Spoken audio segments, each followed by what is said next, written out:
Chapter 3, Evidence in Crime. Lesson 1 is Evidence. Definitions of evidence. Evidence, in its legal definition, is the means sanctioned by these rules of ascertaining in judicial proceeding the truth respecting a matter of fact.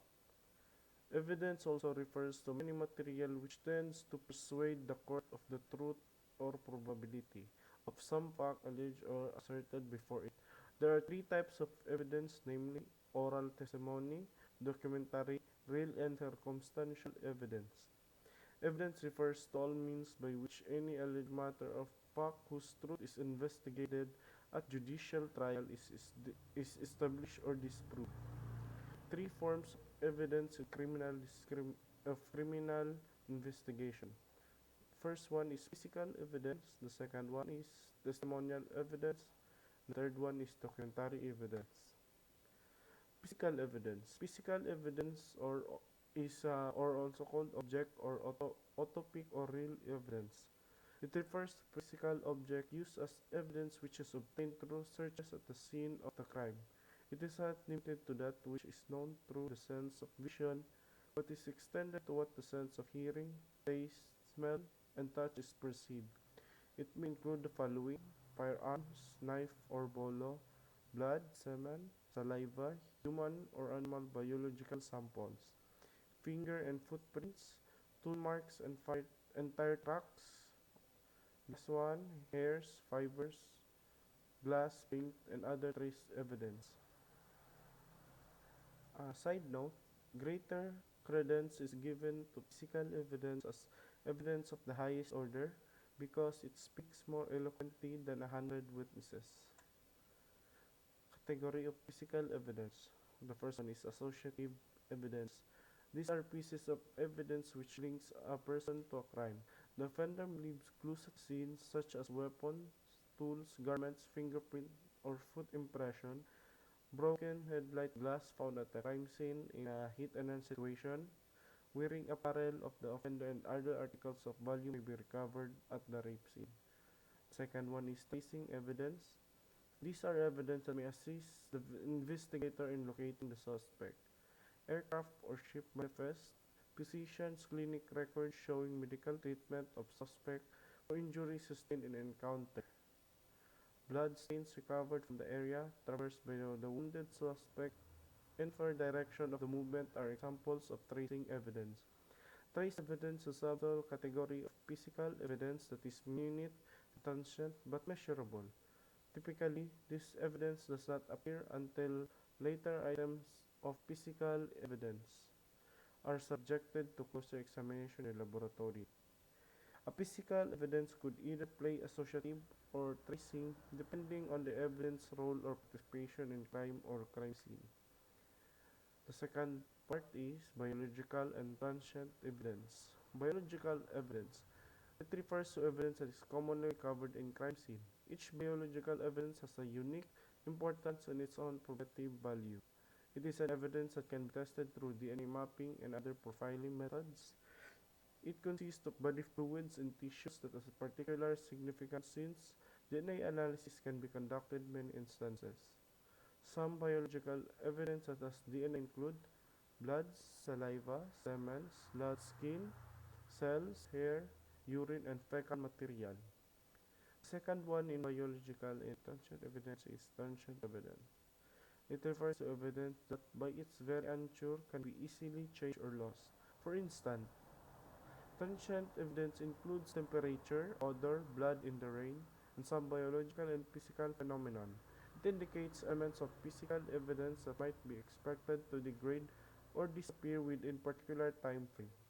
It will lose its evidentiary value if not preserved and protected.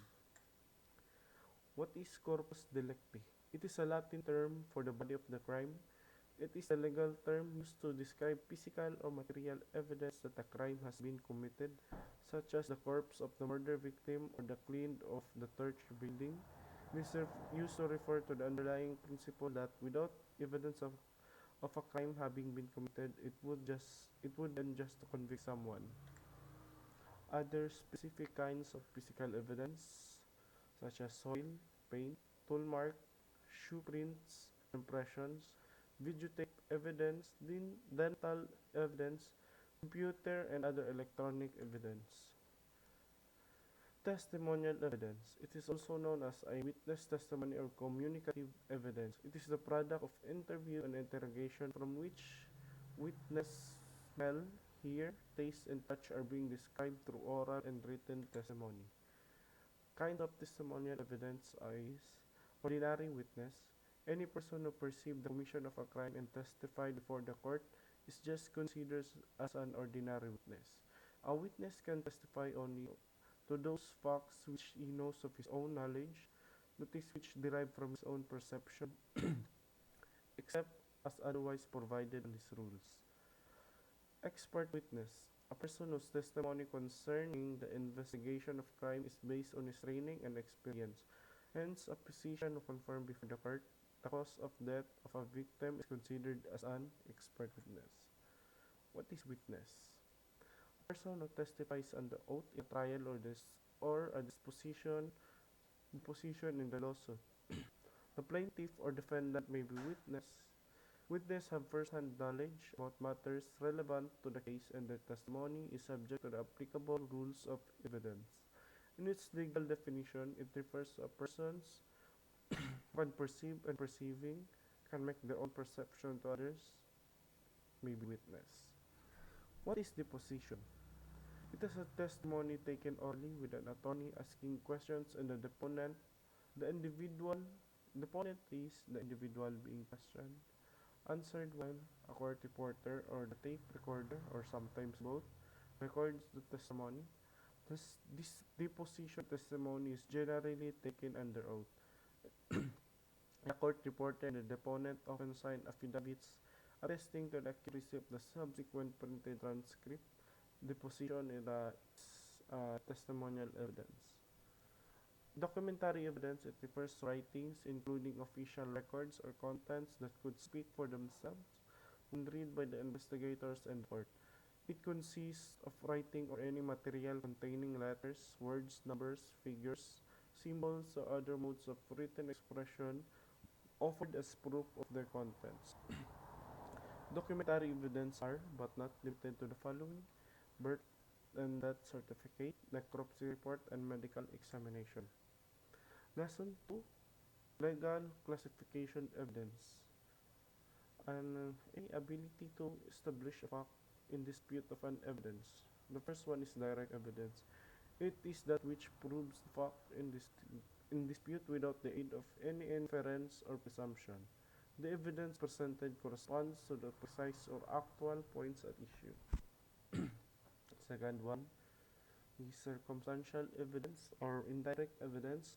The proof of facts or facts from which taken either singly or collectively, the existence of a particular fact in dispute may be inferred as a necessary or probable consequence. However, the following requisites must be present before a circumstantial evidence will become sufficient for conviction.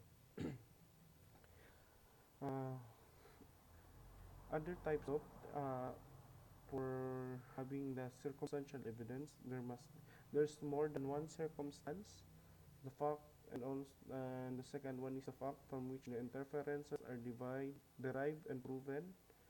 The last one is the combination of all circumstances such as to produce a conviction reasonable grounds. The second part of the lesson 2, degree of value in establishing a disputed fact of an evidence. Prima facie evidence. This evidence suffice for the proof of a particular fact until contradicted by other evidence. Conclusive evidence. This evidence is incontrovertible or one which the law does not allow to be contradicted. It is insurmountable evidence. Corroborative evidence. This evidence is of different kind and character as that already given and tends to prove the same proportion. Cumulative evidence. This evidence is of the same kind and character as that already given and tends to prove the same proposition. Weight and the third part of lesson 2, weight and acceptability of an evidence. The first is primary or best evidence. This evidence affords the greatest certainty of fact in question. Secondary or substitutionary evidence. This evidence is inferior to primary evidence and admissible only in presence of the latter. Nature of an evidence. Object evidence. This evidence is addressed to the senses of the court and is capable of being exhibited to be examined or viewed by the court. This is also known as autoptic evidence or real evidence. Documentary evidence. This refers to evidence supplied by written instruments or derived from conventional symbols and letters by which ideas are represented for material substances. Testimonial evidence. This evidence is either verbal or oral. It is an evidence which consists of the narration or deposition by one who has observed or has personal knowledge of that which she or she is testifying. Positive evidence. This evidence exists if the witness affirms that the fact did or did not occur. It is entitled to greater weight since the witness represents his personal knowledge about the presence or absence of the fact. Negative evidence. This evidence exists if the witness states that he did not see or know of the occurrence of a fact and there is total disclaimer of personal knowledge. Quality of an evidence. Relevant evidence. Evidence is relevant if it has a relation to the fact in issue as to induce belief in its existence or non-existence. Material evidence. This evidence tends to prove the fact in issue and is determined by the rules of substantive law or the rules of court. Admissible evidence. Evidence is admissible if it is relevant to the issue and is not excluded by the rules of court. Credible evidence. Evidence is credible if it is not only admissible evidence but also believable and used by the court deciding cases. That's all. Thank you.